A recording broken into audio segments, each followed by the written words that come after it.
अब हमारा जो टॉपिक है that is boundary and continuity conditions. तो अभी तक आपने देखा कि अगर हमें कोई भी फिजिकल सिस्टम को डिफाइन करना है तो उसके लिए मुझे क्या चाहिए, एक फिजिकल क्वांटिटी चाहिए साई, और मुझे क्या चाहिए होता है किसी भी फिजिकल सिस्टम को डिफाइन करने के लिए, प्रोबेबिलिटी डेंसिटी मुझे पता होनी चाहिए साई आर टी का square, and normalization condition. Normalization condition क्या थी बच्चे कि साई आर टी का square into D V minus infinity से इन्फिनिटी क्या होना चाहिए, ये जो वॉल्यूम इंटीग्रल है वो हमेशा क्या होता है बच्चे, यूनिटी होना चाहिए। तो हमारे पास जो किसी भी फिजिकल सिस्टम को डिफाइन करने के लिए मुझे वेव फंक्शन की ज़रूरत पड़ती है, सबसे इंपॉर्टेंट बात। और वेव फंक्शन की ज़रूरत पड़ती है, और मुझे क्या पता होना चाहिए, प्रोबेबिलिटी डेंसिटी यानी कि psi R T, wave function का मैग्नीट्यूड का स्क्वायर मुझे पता होना चाहिए, क्योंकि उससे मुझे ये पता लग जाएगा कि क्या प्रोबेबिलिटी है इलेक्ट्रॉन की उस रीजन के अंदर होने की। तो साई आर टी का स्क्वायर हमें क्या देता है, probability of finding electron in that region, इस रीजन के अंदर जो है इलेक्ट्रॉन को होने की प्रोबेबिलिटी क्या है। और ये जो प्रोबेबिलिटी है ये हमेशा क्या होती है बच्चे, यूनिक होती है। हर सिस्टम के लिए प्रोबेबिलिटी बच्चे यूनिक रहेगी, और प्रोबेबिलिटी डेंसिटी यूनिक रहेगी। और बच्चे क्या होगा, हमारे पास जो साई आर टी का स्क्वायर जिसको हम कहते हैं, या फिर आप ये कह लो साई आर टी जो है यानी कि is equal to rho are T is equal to psi R T का जो स्क्वायर है, इसका जो प्रोबेबिलिटी है इसकी, वो ज़्यादा से ज़्यादा क्या हो सकती है, 1 हो सकती है। ठीक है, तो मैक्सिमम प्रोबेबिलिटी कितनी हो सकती है किसी भी सिस्टम की, दैट इज इक्वल टू 1। अब बच्चे बाउंड्री कंडीशंस हमें यहाँ पे ये समझ में आता है कि हम जो बाउंड्री कंडीशंस लगाएंगे वो बेसिकली हमें ये बताने, ये मदद करेगी, हमें वेव फंक्शन चूज़ करने में मदद करेगी। तो हमें जो है वेव फंक्शन हम किस तरह से चूज़ कर सकते हैं, सबसे पहला क्वेश्चन यही आता है कि क्योंकि अगर मुझे किसी सिस्टम को डिफाइन करना है तो मुझे वेव फंक्शन की ज़रूरत है। तो वेव फंक्शन कैसा होना चाहिए, तो वेव फंक्शन कैसा होना चाहिए, सबसे पहला है कि साई यानी कि wave function must be finite single valued at every point in space. यानी कि कहीं पे भी अगर मैं स्पेस की बात करूँ, कहीं पे भी जो है जो वेव फंक्शन है उसकी वैल्यू कैसी होनी चाहिए बच्चे, हमेशा फाइनाइट होनी चाहिए, सिंगल वैल्यूड होनी चाहिए, यानी कि एक ही वैल्यू होनी चाहिए। अगर मैं एक पॉइंट की बात करूँ तो उस पॉइंट पे एक ही वैल्यू मिलनी चाहिए हमें, ठीक है, और यूनिक होनी चाहिए, एक बेसिकली हम बात करें तो। मैंने यहाँ पे बच्चे 2 वेव फंक्शन कंसीडर करे हैं। सबसे पहला वेव फंक्शन है बच्चे मेरा, मैंने मान के चला साई एक्स आपका वेव फंक्शन है। अगर मैं साई एक्स की बात करूँ तो उसको ग्राफ ड्रॉ करूँ तो इस तरह से आएगा। अब बच्चे मैं कहीं पे भी किसी भी पॉइंट की अगर मैं बात करूँ तो हर पॉइंट पे मुझे क्या मिल रही है, यूनिक वैल्यू मिल रही है। ठीक है, तो ये फंक्शन कैसा है, हमारे पास यूनिक है और फाइनाइट है। ठीक है, तो ये फंक्शन कैसा बच्चे, फाइनाइट है और कैसा है, यूनिक है। तो स्पेस के अंदर अगला पॉइंट क्या होना चाहिए, साई ऐसा होना चाहिए, Sai must not be infinite at any point in space. कहीं पे भी साई की वैल्यू जो है इनफाइनाइट नहीं हो सकती। अगर हम बात करते हैं बच्चे टेंजेंट एक्स की बात करूं तो आपको पता है बच्चे एट द एक्स अगर मैं क्या लूँ बच्चे, पाई बाय में 2, तो टेंजेंट एक्स क्या हो जाएगा बच्चे, नॉट डिफाइंड हो जाएगा, यानी क्या हो जाएगा बच्चे, इनफाइनाइट हो जाएगा। तो हम जो है ये वेव फंक्शन हम चूज़ नहीं कर सकते। अगर हम इसका ग्राफ प्लॉट करें तो इस तरह से आएगा, और जैसे ही पाई बाय में 2 होगा एक्स, जैसे ही एक्स की वैल्यू क्या होगी बच्चे, पाई बाय में 2 होगी, तो हमें क्या मिल जाएगा, ब्रेक मिल जाएगा, और ये जो है हमारा साई जो है नॉट डिफाइंड हो जाएगा इस पॉइंट पे आके। अगला है बच्चे psi and del psi must be continuous function except when we are potential tends to infinity. मतलब यहाँ पे क्या कह रखा है बच्चे, जो हमारा साई है डेल साई है बच्चे, जो हमारी इक्वेशन है स्क्रॉडिंजर वेव इक्वेशन, यहाँ पे minus h cut square by में 2m del square psi plus में V psi is equal to E psi था आपके पास। ठीक है, तो यहाँ पे बच्चे जो हमारा जो डेल साई है वो हमेशा कैसा होना चाहिए, कंटिन्यूस होगा। अगर कंटिन्यूस होगा तभी तो ये डिफरेंशिएबल होगा। तो यहाँ पे यही कह रखा है कि जो हम साई और डेल साई चूज़ करेंगे बच्चे, कैसे चूज़ करना है, हमें कंटिन्यूस चूज़ करना है।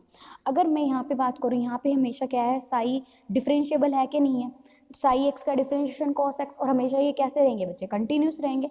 बट अगर मैं टेंजेंट एक्स की बात करूँ बच्चे, तो यहाँ पे अगर आप देखोगे ये कर्व कैसी है, यहाँ तक तो कंटिन्यूस है, यहाँ पे क्या आ गया बच्चे, ब्रेक आ गया, फिर उसके बाद आगे कंटिन्यूस है, फिर ब्रेक है।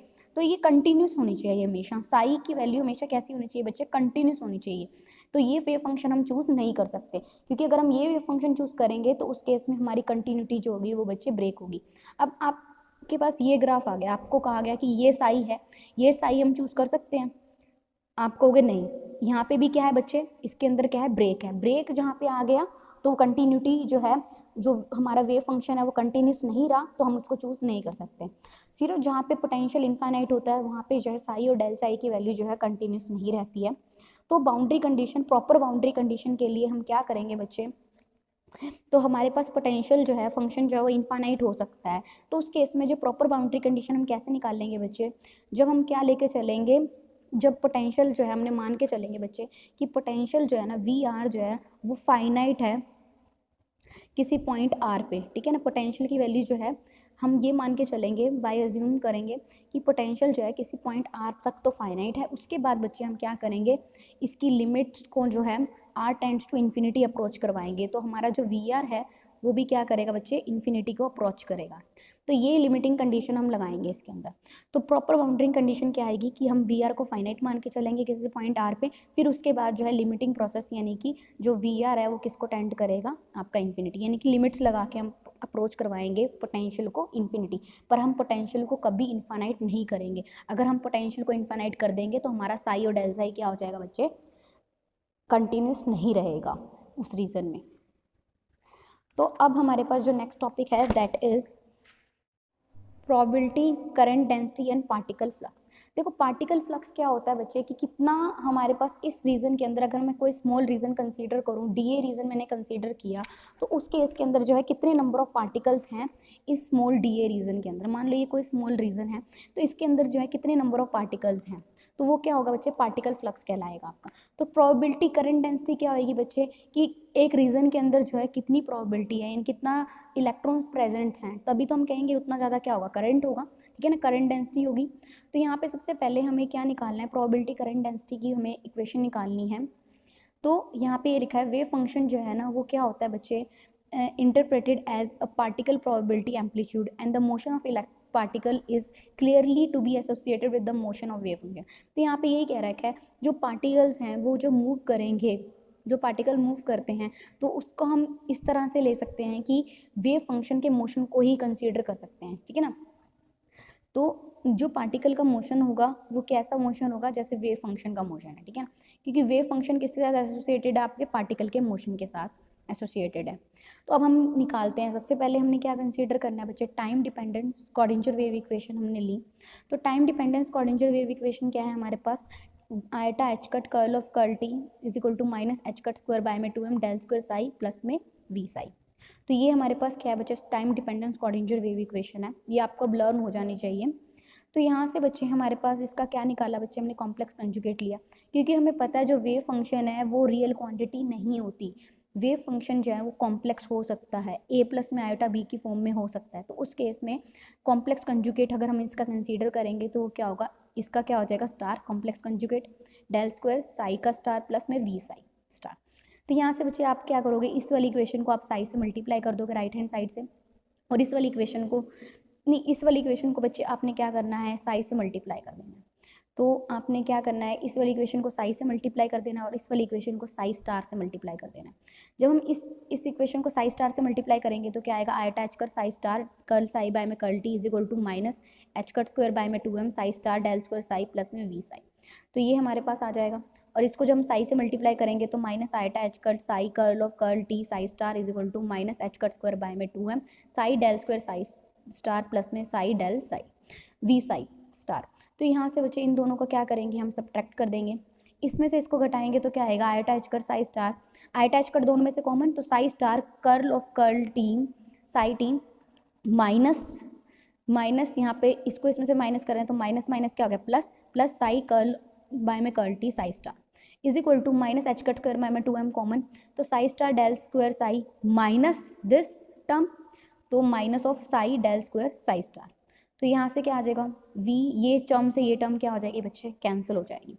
तो यहाँ से बच्चे हमने क्या करना है, आयटा एच को इधर मल्टीप्लाई ले गए, तो आयटा एच से मल्टीप्लाई किया तो आयटा एच से डिवाइड किया, तो आयटा एच से डिवाइड करेंगे तो एच कट से एच कट कैंसिल, और आयोटा से क्या करना है डिवाइड, तो क्या आ गया एच कट बाय में 2m आयोटा।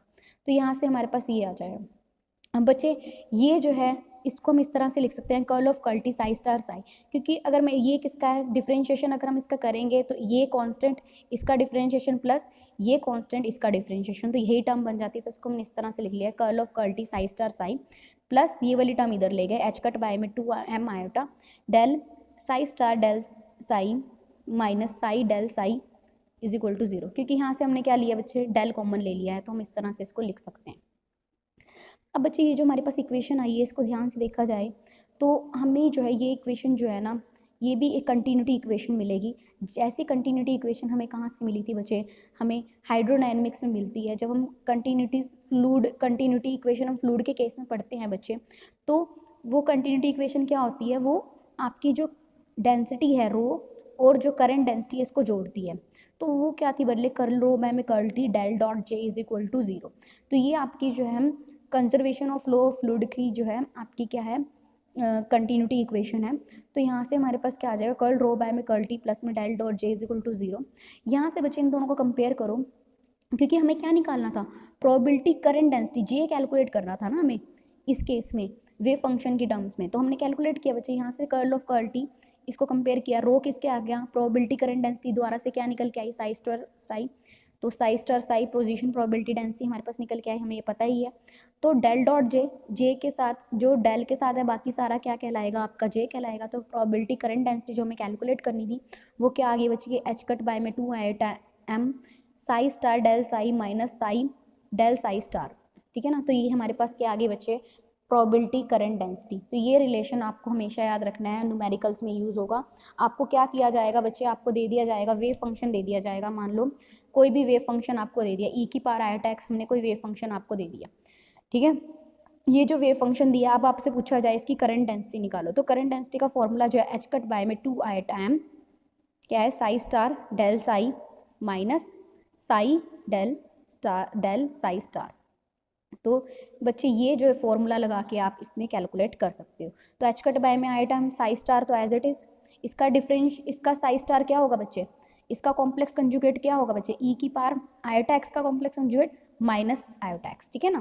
तो ई की power minus iota x into del psi, del करेंगे तो क्या आ जाएगा बच्चे, ई की पावर आयोटा एक्स इंटू क्या हो जाएगा बच्चे, आयोटा माइनस इसके बार क्या है, iota x as it is, और डेल साई स्टार का डिफरेंशिएशन अगर हम करेंगे तो क्या आ जाएगा, ई की पावर माइनस आयोटा एक्स और इंटू माइनस आयोटा, तो माइनस आयोटा, ठीक है। एच कट बाय में 2 आयोटा एम, तो हम यहाँ से कैलकुलेट करेंगे एच कट बाय में 2 आयोटा एम। तो यहाँ से आयोटा है, यहाँ से माइनस आयोटा है, तो माइनस माइनस ये क्या हो जाए, प्लस आयोटा। तो हम से ऐसे लिख सकते हैं 2 आयोटा ई की power minus iota x plus iota x, exponential of minus iota x plus iota x e की पावर 0, ठीक है। तो ई की पावर 0 क्या होती है बच्चे, 1। तो क्या आ गया, एच कट बाय में एम। तो करंट डेंसिटी हमारे पास क्या निकल के आ गई बच्चे, एच कट बाय में एम। तो यहाँ से ये हमने निकाल लिया। तो इस तरह से बच्चे कुछ भी आ सकता है कि वेव फंक्शन दे दिया जाएगा, आपको करंट डेंसिटी कैलकुलेट करनी है। तो यहाँ से बच्चे हमारे पास जे हमारा निकल के आया इस तरह से। तो यहाँ से बच्चे हम ये भी कह सकते हैं कि एच कट बाय में आयोटा एम जो है, अब देखो एच कट बाय में 2 आयोटा एम था यहाँ पे into psi star del psi minus psi del psi star, ठीक है ना। तो ये एच कट बाय में आयोटा एम इमेजिनरी पार्ट भी होगा साई स्टार डेल साई का, और क्या होगा बच्चे, रियल पार्ट भी हम कह सकते हैं, यानी कि इसी का ही इमेजिनरी पार्ट जो है वो किसके इक्वल होगा, रियल पार्ट। दो पार्ट्स आएंगे ना, इमेजिनरी रियल पार्ट। तो यहाँ से बच्चे हमने क्या लिख लिया, रियल पार्ट ऑफ, बच्चे इसको अंदर ले गए psi star as it is h cut by में आयोटा एम डेल साई। तो यहाँ से हमें पता है बच्चे कि माइनस आयोटा एच का डेल जो है वो क्या है बच्चे, आपका मोमेंटम ऑपरेटर है। तो हमें ये ऑपरेटर पता है, एच का डेल क्या है हमारे पास, मोमेंटम ऑपरेटर है, ठीक है।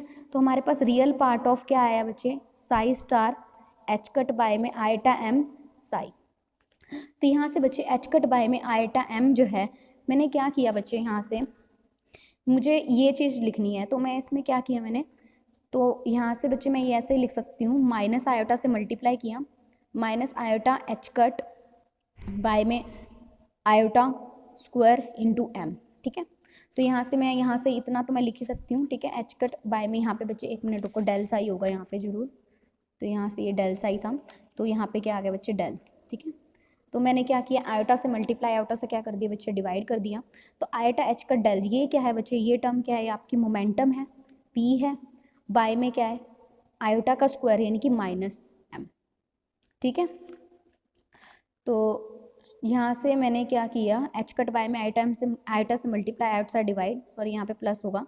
तो यहाँ से बच्चे आयोटा से मल्टीप्लाई, आयोटा से डिवाइड, तो यहाँ पे हमारे पास क्या आ गया, आयोटा एच का डेल, और आयोटा का स्क्वायर क्या होता है बच्चे, -1। तो 1 मिनट रुको, यहाँ से पहले मैं लिख लूँ, माइनस आयोटा एच का डेल बाय में मैम एम। तो यहाँ से ये वाली टर्म क्या हो जाएगी बच्चे, पी बाय में एम। और आपको पता है मोमेंटम बाय में एम वी बाय में एम क्या होगा बच्चे, एम ही होगा ना, वी ही होगा। तो यहाँ पे ये क्या हो जाएगा बच्चे, आपका वेलोसिटी वेक्टर आ जाएगा हमारे पास कैलकुलेट होके। तो हम real part of psi star V psi हम लिख सकते हैं। और ये जो है बच्चे, इसको हम ऐसे भी लिख सकते हैं psi star Sai, Sai star Sai क्या बच्चे, रो। तो हम इसको ऐसे भी लिख सकते हैं J is equal to rho. तो हमारे पास यहाँ पे क्या आ गया, J is the current of for a beam of particle density, ठीक है ना। यहाँ पे क्या कह रखा है, जे जो है वो करंट है किसका, जिसकी पार्टिकल डेंसिटी क्या है, रो है, और वेलोसिटी क्या है, वी है। तो जे क्या है, जो पार्टिकल है उनका करंट है, जो बीम ऑफ पार्टिकल उनका करंट है, जिनकी पार्टिकल डेंसिटी क्या है बच्चे, रो है, और जिनकी वेलोसिटी क्या है बच्चे, वी है। तो यहाँ पे बच्चे डेल डॉट जे अगर जीरो है तो इसका मतलब जो क्या होगा बच्चे, अगर डेल डॉट जे जीरो होगा तो मतलब आपकी जो पोजीशन प्रोबेबिलिटी डेंसिटी है वो कांस्टेंट हो जाएगी। क्योंकि देखो ये जो टर्म डेल डॉट जे हमने जीरो लिए तो मतलब ये क्या हो गया, रो क्या आ गया आपका, कांस्टेंट आ गया। रो कांस्टेंट का जब हमने बताया था बच्चे आपको एक पॉइंट पे, कि जिस पॉइंट पे हमारा क्या हो जाए बच्चे, रो जो है वो फंक्शन होता है आर ओ टी का। जब हमारा टी क्या हो गया बच्चे, जीरो हो गया या कह लो कांस्टेंट हो गया, तो रो आर का फंक्शन हो जाता है। तो उस केस में जो स्टेट्स होती हैं वो कैसी स्टेट्स होती हैं बच्चे, स्टेशनरी स्टेट्स होती हैं, हम पहले डिस्कस कर चुके हैं। तो रो जो है वो कांस्टेंट हो गया टाइम पे, तो ये स्टेट्स क्या कहलाएंगी बच्चे, आपकी स्टेशनरी स्टेट्स कहलाएंगी। तो नेक्स्ट है बच्चे आपके पास expectation value of dynamical quantity. Expectation value अब हम कैलकुलेट करेंगे। देखो सबसे पहले जो है अभी तक हमने जो है सिंपल वैल्यूज, डायनेमिकल क्वांटिटीज़ क्या होती हैं, मोमेंटम हो गया आपका, एनर्जी हो गया, ये सारी डायनेमिकल क्वांटिटीज़ हैं आपकी। अब इनकी क्या निकालनी है बच्चे, एक्सपेक्टेशन वैल्यू निकालनी है। तो अगर इसमें डेफिनेशन देखूँ कि average of the result of large number of measurement on independent system, ठीक है। तो यहाँ पे क्या कह रखा है कि अगर बहुत सारे जो है हमारे पास, मान लो मेरे पास ना बहुत सारे इंडिपेंडेंट सिस्टम्स हैं, ये एक सिस्टम है, ये सिस्टम है, ये सिस्टम है। इंडिपेंडेंट सिस्टम का मतलब ये होता है कि ये जो सिस्टम है इसके ऊपर डिपेंड नहीं कर रहा, ये सिस्टम इसके ऊपर डिपेंड नहीं कर रहा। तो मैंने मान लो इन ये सारे सिस्टम थे, यहाँ पे बहुत सारे पार्टिकल्स हैं, ठीक है, इन सिस्टम के अंदर भी पार्टिकल्स के। अब मैंने यहाँ से बच्चे एनर्जी कैलकुलेट करी, इन पार्टिकल्स की मैंने एनर्जी कैलकुलेट करी, इस सिस्टम की मैंने एनर्जी कैलकुलेट करी, मान लो वो E1 आई। फिर मैंने क्या किया, इस सिस्टम की एनर्जी कैलकुलेट करी, मान लो E2 आई। इस सिस्टम की मैंने एनर्जी कैलकुलेट करी, मान लो E3 आई। ये सारे रिजल्ट्स आए हैं एनर्जी के। तो बच्चे इनका जो एवरेज होगा ना, इनका जो एवरेज होगा ना वो क्या कहलाएगा, आपका एक्सपेक्टेशन वैल्यू कहलाएगी, ठीक है। एक्सपेक्टेशन वैल्यू किसकी, एनर्जी की, क्योंकि हम क्या कैलकुलेट कर रहे थे बच्चे, एनर्जी कैलकुलेट कर रहे थे। तो यहाँ पे यही कह रखा है कि average of result of large number of independent system, large number of measurement of independent on independent system, ठीक है ना। तो जो भी हमने मेजरमेंट कर रहे हैं वो उनका एवरेज जो हम कंसीडर करते हैं, E1 E2 E3 up to so N तक होगा, इन सब का एवरेज क्या होगा बच्चे, E1 E2 E3 up to so n divided by n, जितने नंबर ऑफ हम सिस्टम्स कंसीडर कर रहे हैं, ठीक है ना। तो वो क्या कहलाएगी बच्चे, आपकी एक्सपेक्टेशन वैल्यू कहलाएगी। तो एक्सपेक्टेशन वैल्यू क्या होती है किसी भी सिस्टम की, वो क्या होती है, एवरेज होती है किसका, रिजल्ट जो भी हम रिजल्ट्स आ रहे हैं, जब हमने बहुत सारी मेजरमेंट करी अलग अलग सिस्टम के ऊपर, तो उनका जो एवरेज रिजल्ट है वो क्या कहलाएगा बच्चे, एक्सपेक्टेशन वैल्यू कहलाएगा। तो एक्सपेक्टेशन वैल्यू का हम डेफिनेशन कैसे देते हैं, अब हम यहाँ पे वेव फंक्शन की टर्म्स में देंगे। तो हम यहाँ पे एक्सपेक्टेशन वैल्यू निकाल रहे हैं किसी भी डायनेमिकल क्वांटिटी की, वो कौन देगा बच्चे, वेव फंक्शन देगा। तो डायनेमिकल क्वांटिटीज़ मैंने आपको बता दी, स्पेस कोऑर्डिनेट्स, मोमेंटा, एनर्जी, ये सारे आपके डायनेमिकल क्वांटिटीज़ हैं। तो अब एक्सपेक्टेशन वैल्यू की डेफिनेशन देखो यहाँ पे, expectation value of any quantity f r depend upon position for normalise wave function can be written as. देखो बच्चे, जो एक्सपेक्टेशन वैल्यू है ना किसी भी क्वांटिटी की, अगर मैं एक्सपेक्टेशन वैल्यू निकाल रही हूँ, मान लो कोई क्वांटिटी है एफ आर, ठीक है, ये कोई क्वांटिटी है बच्चे एफ आर, इसकी मुझे क्या निकालनी है, एक्सपेक्टेशन वैल्यू निकालनी है। तो एफ आर कोई क्वांटिटी है, इसकी एक्सपेक्टेशन वैल्यू मुझे निकालनी है, और ये किसका फंक्शन है, आर का फंक्शन है। तो उसको हम रिप्रेजेंट करेंगे बच्चे इस तरह के ब्रैकेट से, और वो क्या होगा बच्चे, रो आर टी इंटू क्या होगा बच्चे, आपके पास रो आर टी इंटू जो फंक्शन है हमारे पास F R into T tau, ठीक है। तो ये डेफिनेशन आपको रखनी है। अगर किसी भी फिजिकल क्वांटिटी की अगर हम क्या निकालना है, एक्सपेक्टेशन वैल्यू निकाल रहे हैं, तो उसका फॉर्मूला क्या होगा, rho are T F R into D tau. अब मैंने आपको बताया रो क्या है बच्चे, पोजीशन प्रोबेबिलिटी डेंसिटी, ठीक है। तो पोजीशन प्रोबेबिलिटी डेंसिटी को हमने कैसे रिप्रेजेंट किया था बच्चे, साई स्टार साई से, है ना, इन साई स्टार इंटू dv। तो ये हमारे पास होता है बच्चे, डी टाउ भी क्या बच्चे, वॉल्यूम इंटीग्रल ही है। तो यहाँ से हमारे पास क्या हो जाएगा बच्चे, रो आर को हम ऐसे भी डिफाइन कर सकते हैं, साई स्टार इंटू साई, ठीक है ना। तो साई स्टार प्रोबेबिलिटी इस तरह से, पोजीशन प्रोबेबिलिटी डेंसिटी क्या है, साई स्टार इंटू साई। तो यहाँ से बच्चे हम क्या देख सकते हैं, psi star f of are into psi into D tau.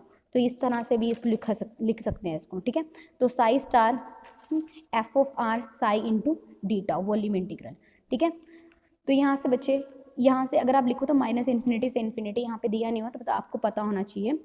और यहाँ पे बच्चे अगर मैं एफ आर जो फंक्शन है, अब एफ आर कुछ भी हो सकता है ना, डायनेमिकल क्वांटिटी। तो यहाँ अगर मैं स्पेस कोऑर्डिनेट्स की बात करूँ, स्पेस कोऑर्डिनेट होंगे तो क्या होंगे, एफ एक्स होगा। एफ एक्स का एक्सपेक्टेशन वैल्यू कैसे निकालोगे बच्चे, साई स्टार एक्स, क्योंकि अगर एक्स की बात कर रहे हैं तो x into psi into D tau.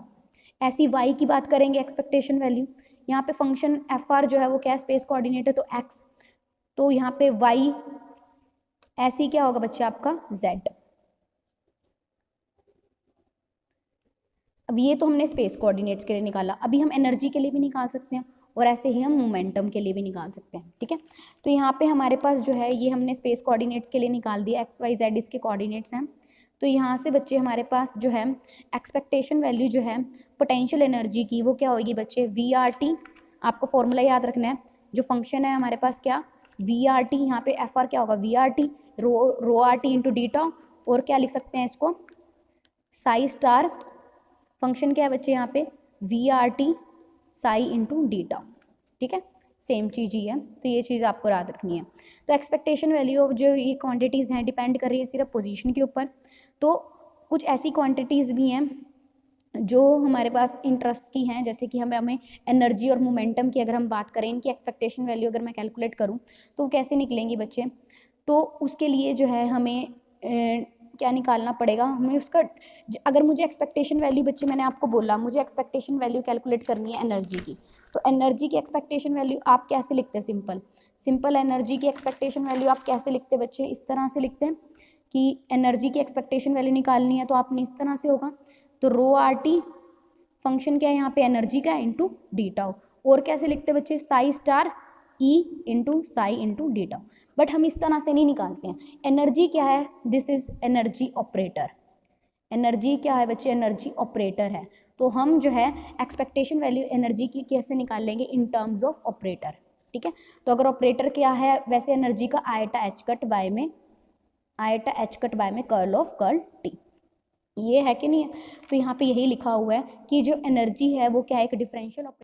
तो टोटल एनर्जी जो है वो कैसे है, एक डिफरेंशियल ऑपरेटर है जो किसके ऊपर एक्ट कर रहा है, साई के ऊपर एक्ट करता है। तो ई क्या है, eta h cut curl of curl T. तो यहाँ पे आपको पता है बच्चे टोटल एनर्जी क्या है, kinetic energy plus potential energy, तो पी स्क्वायर बाय में 2m प्लस में वी, इन सब का एक्सपेक्टेशन वैल्यू हमने लिख ली। तो यहाँ से बच्चे आपको पता है कि इसको मैं इस तरह से भी लिख सकती हूँ, पी स्क्वायर को minus h cut square del square plus by में 2m प्लस में वी, इसी इक्वेशन को मैंने इस तरह से भी लिख लिया, और इसका भी मैंने क्या लिख लिया बच्चे, एक्सपेक्टेशन ले ली।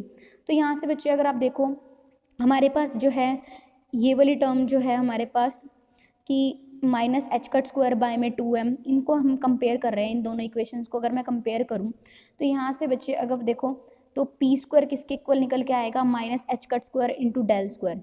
तो यहाँ से बच्चे मैंने क्या किया, ये जो है दैट इज़ आयोटा का स्क्वायर ही है, तो h cut square into del square, तो इसको मैं ऐसे भी लिख सकती हूँ p is equal to h cut by में आयोटा इंटू डेल, और इसको हम ऐसे भी लिख सकते हैं minus iota h cut into del. तो हमें पता है जो मोमेंटम ऑपरेटर है, जैसे एनर्जी ऑपरेटर ये है, ऐसी मोमेंटम ऑपरेटर क्या है, minus iota h cut into del. तो अगर मुझे एक्सपेक्टेशन वैल्यू एनर्जी की निकालनी है तो वो क्या होएगी बच्चे, मैंने फॉर्मूला लिखा ही हुआ है, साई स्टार, यहाँ पे एनर्जी ऑपरेटर ऑपरेट करेगा तो क्या होगी, iota h cut curl of curl t psi into D tau. ऐसे ही बच्चे अगर मैं मुझे मोमेंटम ऑपरेटर की बात करूँ तो वो क्या होगा बच्चे, साई स्टार मोमेंटम आएगा P into psi into D tau, लेकिन ये क्या है, मोमेंटम ऑपरेटर है तो क्या आ जाएगा, minus iota h cut del psi into D tau, ठीक है। तो ये जो है दोनों चीज़ें अलग अलग थी जो हमें निकालनी थी। तो एवरेज वैल्यू एनर्जी की मैंने कैलकुलेट करी, इस तरह से आ जाएगी आपके पास, और एवरेज वैल्यू ऑफ मोमेंटम क्या होगी बच्चे, psi star minus iota h cut del into psi. और इन टर्म्स ऑफ कंपोनेंट अगर मैं लिखना चाहूँ तो कंपोनेंट की टर्म्स में अगर मुझे पी एक्स कंपोनेंट लिखना है तो बच्चे वो क्या होगा आपका, साई स्टार, तो क्या होगा यहाँ पे, minus iota h cut curl of curl x Sai into D x, ठीक है। ऐसे ही इन्होंने यहाँ पे किया होगा वाई कंपोनेंट भी हम लिख सकते हैं। तो वाई कंपोनेंट माइनस आई अटैच बाहर लिया और psi star curl of curl psi y into डेटा, इस तरह से हमारे पास तीनों कंपोनेंट्स में हम लिख सकते हैं। तो एक्सपेक्टेशन वैल्यू हमें निकल गई एक्स वाई जेड की। बच्चे ये जो एक्सपेक्टेशंस वैल्यूज हम निकाल रहे थे, ये फॉर्मूला जो हमारे पास बेसिकली ये वाला जो फॉर्मूला है, जो सिंपल फॉर्मूला है हमारे पास, किसी भी फंक्शन का अगर मुझे एक्सपेक्टेशन वैल्यू निकालनी है, किसी भी फंक्शन की अगर मुझे एक्सपेक्टेशन वैल्यू निकालनी है तो वो क्या होगी, rho R T into F of are into D R, ठीक है, यही हो गई। पर बच्चे यहाँ पे एक चीज़ इंपॉर्टेंट हमें याद रखनी है कि ये तब होगी जब हमारा फंक्शन क्या होगा, वेव फंक्शन कैसा होगा, नॉर्मलाइज्ड होगा। अगर हमारा वेव फंक्शन नॉर्मलाइज्ड है तो हम जो है इस तरह से ये फॉर्मूला यूज़ करेंगे। नॉर्मलाइजेशन का मतलब क्या होता है कि साई का स्क्वायर अगर हम करेंगे, साई इंटू साई का करेंगे तो डी टाउ वो क्या होगा बच्चे, यूनिटी आएगा, माइनस इन्फिनिटी से इन्फिनिटी, नॉर्मलाइज्ड है। बट हमारा वेव फंक्शन हर बार नॉर्मलाइज तो नहीं होगा, और नॉर्मलाइज नहीं होगा तो उस केस में जो हमारे पास फॉर्मूला रहेगा बच्चे वो क्या होगा, एक्सपेक्टेशन वैल्यू जो है इसकी एफ स्टार, तो पहले हमें क्या करना पड़ेगा, उसे नॉर्मलाइज करना पड़ेगा उस फंक्शन को। तो हम क्या करेंगे, डिवाइड करेंगे Sai star Sai into D tau को, क्योंकि उस केस में ये क्या था, 1 था, अब क्या है बच्चे, ये कैलकुलेट होगा और ये जो एक्सपेक्टेशन वैल्यू आएगी वो नॉर्मलाइज वेव फंक्शन के लिए ही आएगी। तो पहले हम वेव फंक्शन को नॉर्मलाइज करेंगे, यानी कि Sai star into psi D tau हम कैलकुलेट करेंगे, फिर उससे उसको डिवाइड कर देंगे। तो वेव फंक्शन अगर नॉर्मलाइज नहीं है तो डेफिनेशन क्या आएगी, psi star F psi into D tau by में psi star into psi D tau. तो यहाँ से बच्चे ये था हमारे पास एक्सपेक्टेशन वैल्यू, हमारे पास टॉपिक हुआ कंप्लीट। अब जो है मेन जो हमारे पास रहेगा, अभी हमने क्वांटम मैकेनिक्स पढ़ ली है, तो क्वांटम मैकेनिक्स के केस में हमने बताया, क्लासिकल मैकेनिक्स आपको बताया।